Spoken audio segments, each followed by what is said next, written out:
Une âme sœur, ce n'est pas une promesse de bonheur, c'est une rencontre qui marque. Mais ce n'est pas toujours l'amour parfait non plus, c'est souvent la relation qui vous transforme le plus. Certaines rencontres marquent notre vie d'une manière unique.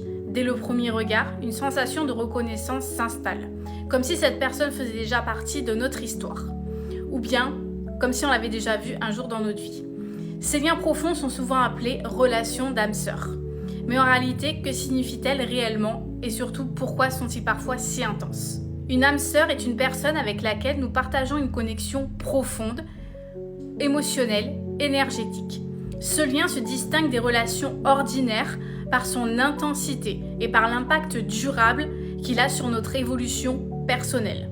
Il ne s'agit pas toujours d'amour romantique, mais d'un lien d'âme à âme destiné à nous aider à grandir. Les âmes sœurs se rencontrent pour accomplir des apprentissages communs. Ces relations apparaissent souvent à des moments charnières de notre vie, période de transition, de questionnement ou de transformation intérieure. Elles agissent comme des miroirs révélant nos blessures, nos peurs, mais aussi notre potentiel. Il existe plusieurs formes de relations d'âmes sœurs. La première, les âmes sœurs d'accompagnement, qui apportent soutien et douceur. La deuxième, les âmes sœurs karmiques, souvent intenses et déstabilisantes. La troisième, les âmes sœurs de transformation, qui provoquent des changements profonds.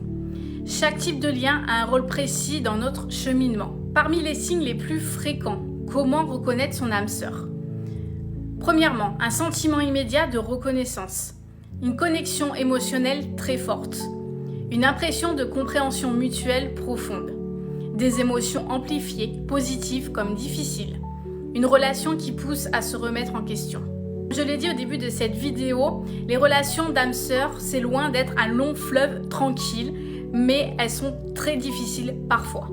Les relations d'âme sœur ne sont pas toujours harmonieuses, parce qu'elles touchent à l'essentiel, elles réveillent des blessures profondes. Les conflits, les ruptures ou la distance font parfois partie du processus, non comme un échec, mais comme une étape nécessaire à la croissance. Le but réel de cette relation, contrairement aux idées reçues, le but principal n'est pas toujours de rester ensemble. Le véritable objectif est l'évolution personnelle, la guérison émotionnelle et l'expansion de la conscience.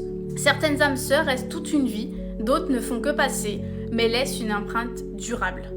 Et enfin, pour résumer cette vidéo, les relations d'âmes sœurs sont des rencontres puissantes, parfois très bouleversantes, mais profondément transformatrices. Elles nous rappellent que certaines connexions dépassent la simple logique et participent à notre chemin de vie.